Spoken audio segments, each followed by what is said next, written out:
Jakarta memang kita kita merujuk dari jurisprudensi yang ada. Ini jurisprudensi yang ada berdasarkan apa dasar-dasar hukum yang telah dilaksanakan sebelum-sebelumnya. Semuanya terjerat dan negara ini harus diakuin memang udah darurat penista agama, semuanya masuk ke sini. Nah, ini harus ditertibin, diselesain dulu. Karena ketika zaman Soekarno kan saya bilang berkali-kali boleh dikatakan hampir tidak ada. Zaman Soekarno itu cuma selalu menstempel orang pakai untuk kepentingan politik praktis. Itu bukan hanya Ade Armando, itu banyak yang tidak setuju. Nanti Anda bisa cek. Kalau semua setuju tentu saja yang itu yang menang. Karena itu sudah dipakai dalam konteks politik di Indonesia. Tapi kan karena banyak yang nggak setuju, makanya yang menggunakan agama itu tidak menang dalam konteks nasional. Hati-hati, mesti jelas paham. Konstitusi ini masalah ketuhanan Maha Esa nggak boleh, itu harus kita taat untuk jangan dibawa-bawa. Ade itu bukan agamanya, tapi orang-orang yang menggunakan agama untuk panggung politik. Bukan itu yang dilawan sama Ade Armando. Politik dari mana? Anda bilang husnuzon, Anda tahu hatinya Ade Armando. Anda mau lebih dari Tuhan, mau bicara dengan hati. Itu yang dilawan Ade Armando. Kita ini umat Islam memahamin yang dohir, yang apa yang tersampaikan kita Ade Armando adalah orang-orang yang menggunakan agama untuk tunggangan politik, untuk kepentingan politik.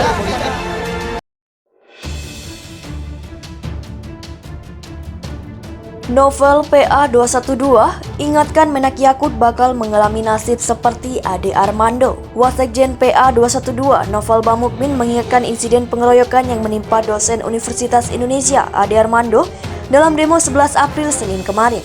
Novel berujar, hal tersebut merupakan sebuah peringatan kepada mereka-mereka yang dengan sengaja menghina Islam. Pelajaran buat mereka yang hina Islam, kalau memang para terduga penista agama Islam merasa kebal hukum, silakan datang kepada masa aksi demo, kata Novel kepada wartawan Selasa 12 April 2022.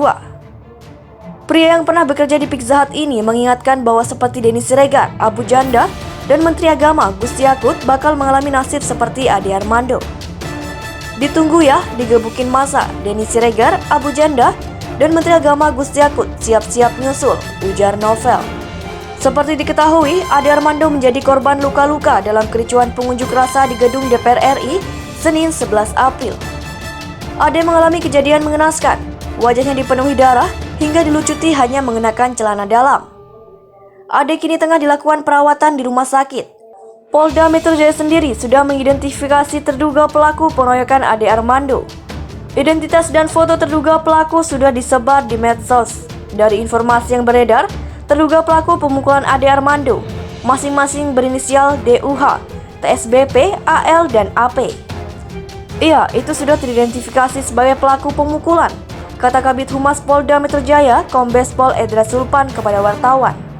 Aktivis 212, demi menghindari kasus Ade terulang, Denny Siregar, Abu Janda, Eko Kudani sebaiknya, aktivis PA212 Damai Hari Lubis angkat bicara terkait kasus pengeroyokan Ade Armando. Dia mengingatkan bahwa Ade saat ini masih berstatus terlapor dalam kasus ujaran kebencian. Ade Armando merupakan terlapor pada kasus ujaran kebencian oleh sebab pernyataannya pada 2015 tentang membaca ayat suci Al-Quran bisa dilakukan dengan langgam hip-hop atau blues. Lalu 2 tahun kemudian tahun 2017, ia ditetapkan menjadi tersangka. Namun hingga kini kasusnya stagnan alias tidak berlanjut atau jalan di tempat, kata Damai. Oleh sebagian besar publik, AA dianggap kebal hukum, tegasnya. Ia menilai amuk massa terjadi usai melihat Ade berkeliaran di gedung DPR saat aksi demonstrasi berlangsung. Maka bisa jadi ketika masa pengunjuk rasa tiba-tiba melihat sosok dirinya di sekitaran gedung DPR RI sore ini, Senin 11 April 2022, maka terjadilah amuk massa, katanya. Mahasiswa Solo kembali gelar unjuk rasa minta Gibran nasihati ayahnya. Le Gibran Pakmu dikandani. Gabungan mahasiswa Solo Raya menggelar aksi demo bundaran Geladak Kamis 14 April 2022. Aksi ini merupakan gabungan dari Badan Eksekutif Mahasiswa BEM Solo Raya. Mereka long march dari perempatan Ngarsopuro hingga bundaran Geladak dengan membawa berbagai poster. Salah satu poster yang dibawa yakni bertuliskan Le Gibran Pakmu dikandani, yang artinya nak Gibran, ayahmu dinasehati. Tulisan-tulisan lainnya pun banyak seperti hancurkan oligarki dan berbagai tulisan protes lainnya. Ada beberapa tuntutan yang mereka sampaikan, diantaranya yakni menolak kenaikan harga bahan bakar minyak BBM, mendesak pemerintah menurunkan harga minyak goreng, hingga tuntutan mengenai pemindahan ibu kota negara IKN agar dikaji ulang. Hal itu yang paling urgent. Makanya kami menggelar aksi ini, kata Koordinator Aliansi BEM Solo Raya Widi Adinugroho. Dalam aksi ini tidak ada tuntutan terkait penolakan wacana Presiden 3 periode. Pasalnya Presiden telah menyampaikan menolak wacana tersebut. Namun para mahasiswa ini menyayangkan pernyataan para Menteri Presiden Joko Widodo yang ingin merealisasikan wacana tersebut. Padahal Presiden sendiri sudah menolaknya. Ia mengatakan akan sesuai dengan konstitusi. Tapi mengapa para menteri malah menyatakan seperti itu? Hal semacam ini kan jadi membuat masyarakat resah, katanya. Aksi demo ini dimulai mahasiswa dengan berjalan kaki dari perempatan Ngarsopuro menuju Bundaran Gladak. Selama berjalan kaki, mahasiswa mengusung berbagai spanduk dan poster berisi tuntutan mereka. Demonstrasi itu membuat arus kendaraan di Jalan Slamet Riyadi tersendat. Masa aksi dari mahasiswa melakukan aksi di kawasan Patung Kuda, Jakarta, Senin 11 April 2022. Musni Umar khawatir aksi demonstrasi semakin meningkat jika harga jenis kebutuhan pokok masyarakat masih tinggi. Musni Umar menilai insiden ini sungguh memprihatinkan sebab menurutnya pemerintah tidak menjalankan tugas dengan baik untuk melakukan kontrol terhadap kebijakan pemerintahan. Padahal pemerintah dimanapun itu cenderung untuk dan itu harus dicegah. Tegas Musni Umar dikutip dari video yang diunggah di akun Twitternya @musniunar Jumat 15 April 2022. Musni Umar menyebut bahwa mencegahnya adalah DPR harus menggonggong terus-menerus kepada pemerintah serta berharap DPR dapat meningkatkan perannya dalam melakukan pengawasan. Nah, itu harapan kita, doa kita di bulan Ramadan. Semoga diterima semua usaha kita untuk memperbaiki negeri yang kita cintai ini, pungkasnya. Sebagai sosiolog, saya khawatir demo yang terus terjadi di Jakarta dan berbagai daerah semakin meningkat pasca Ramadan akibat meningkatnya harga sembako. Kita berharap DPR meningkatkan perannya dalam melakukan pengawasan pic.twitter.com. Musni Umar, April 15, 2022. Seperti diketahui, aksi demonstrasi mahasiswa dan sejumlah kalangan digelar serentak hari ini, Senin 11 April 2022. Tercatat beberapa daerah seperti Palu, Bandung, Semarang, Palembang, Samarinda, Makassar, Ambon, dan Manokwari turut melangsungkan demo 11 April bersamaan dengan Jakarta. Kebanyakan dari mereka membawa tuntutan tak jauh penolakan masa jabatan presiden dan penundaan pemilu. Kemudian tingginya harga minyak goreng hingga BBM. Gelombang unjuk rasa terus terjadi di Kota Malang. Terbaru, mahasiswa bergabung dalam kelompok Cipayung menggelar demo DPRD Kota Malang, Kamis 14 April 2022. Menariknya, mahasiswa memasang spanduk besar menutup pagar DPRD.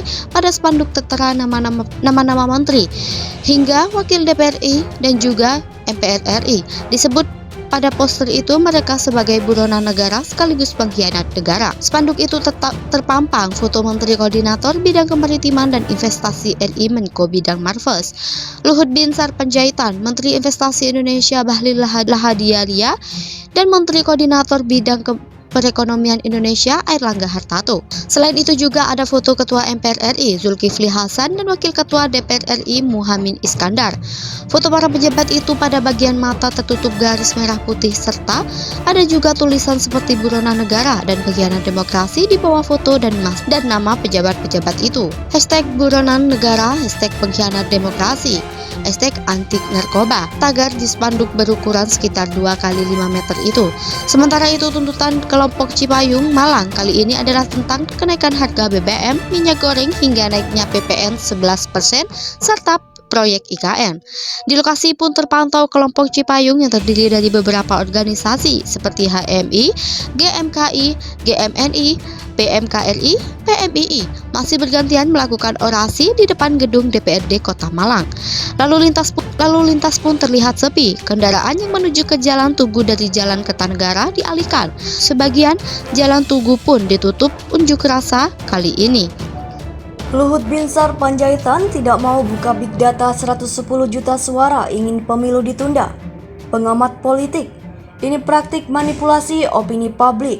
Luhut Binsar Panjaitan, Menteri Koordinator Bidang Kemaritiman dan Investasi, tidak bersedia membuka big data 110 juta suara rakyat yang ingin menunda pemilu saat didesak Badan Eksekutif Mahasiswa Universitas Indonesia di Balai Sidang UI Depok pada Selasa 12 April 2022.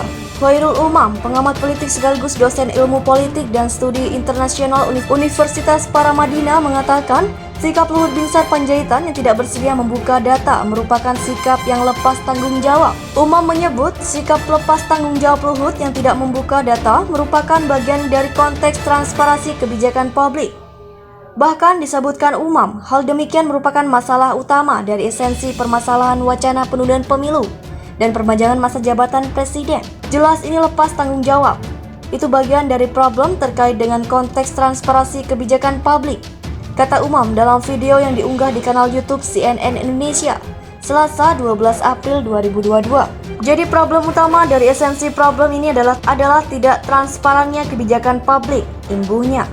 Sebelumnya, BEM UI mendesak Luhut untuk membuka data 110 juta suara yang ingin pemilu ditunda saat ditemui di Balai Sidang UI Depok. Namun saat itu Luhut masih tidak bersedia membuka data untuk publik. Dengerin, kan saya punya hak untuk tidak me-share ke kalian. Enggak ada masalah, kenapa mesti ribut? Jawab Luhut kepada BEM UI, Selasa 12 April 2022. Selanjutnya, Umam mengatakan, Menteri Koordinator merupakan lapisan tertinggi di level sekitar Presiden. Namun, apabila menyampaikan informasi data yang tidak terbukti faktanya dan bahkan dijadikan legitimasi untuk sebuah kebijakan, maka hal ini merupakan praktik manipulasi opini publik. Tapi kemudian dia menyatakan sebuah informasi data yang kemudian itu selalu dijadikan legitimasi dari sebuah kebijakan dan fakta datanya tidak ada. Maka sebenarnya ini adalah praktik manipulasi opini publik, tegas Umam. Umam juga turut mengapresiasi aksi mahasiswa sebagai upaya menghentikan penyeludupan kepentingan ekonomi politik melalui cara-cara yang tidak tepat. Salah satunya yang mengklaim bahwa rakyat berada di belakang ini, tapi faktanya rakyat yang mana? Ujar Umam. Manipulasi Big Data Luhut Binsar Panjaitan. LBP mengklaim memiliki Big Data tentang aspirasi 110 juta suara warganet yang disebut telah menyatakan keinginan agar pemilu 2024 ditunda. Aspirasi politik 110 juta warganet tersebut tampaknya hanya utopia. LBP pun tidak mampu menunjukkan kebenarannya. Meski telah diminta berbagai kalangan, LBP tidak pernah mengungkapkan esensi klaim. Artinya, jika hanya bicara jumlah, tanpa kejelasan profil warga dan aspirasi politiknya, maka Big Data 110 juta warganet tersebut memang tidak ada dan tidak mempresentasikan apapun. Artinya hal itu hanya klaim tanpa dasar atau big bluff, menggiring opini publik guna mencapai target politik. Sambil menggunakan posisi sebagai penguasa, LBP menganggap ungkapan big data merupakan informasi normal yang harus diterima publik. Tampaknya sikap arogan, otoriter, serta melanggar prinsip moral dan hukum ini sangat confident dijalankan. Karena LBP merasa sangat berkuasa, serta diduga direstui dan didukung pula oleh pemimpin tertinggi atau the real president dan oligarki. Tujuannya meraih agenda politik penguasa oligarkis, terutama agar Presiden Jokowi dapat menduduki jabatan Presiden RI periode ketiga. Di sisi lain, meski diduga berada pada arah dan tujuan yang sama, tampaknya Presiden Jokowi merasa perlu menjaga jarak terhadap berbagai agenda dan aksi-aksi yang dijalankan LBP, sang mastermind utama Jokowi 3 periode.